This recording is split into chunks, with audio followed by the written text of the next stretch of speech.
to 1944, to the origin of this tale. The D-Day landings were just 2 months before the HMS Rodney would set sail.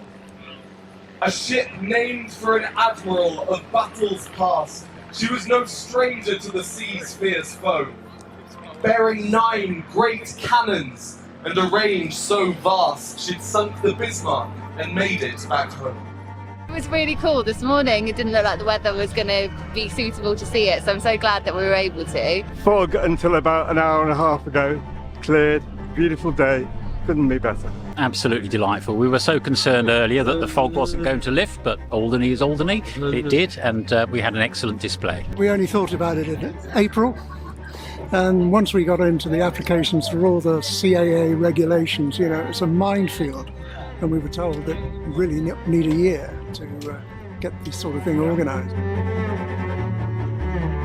It's unbelievable. If you see it now, I'm trying to think of what it was like 4 or 5 months ago. Great job. It's fantastic. Can't wait to go in there.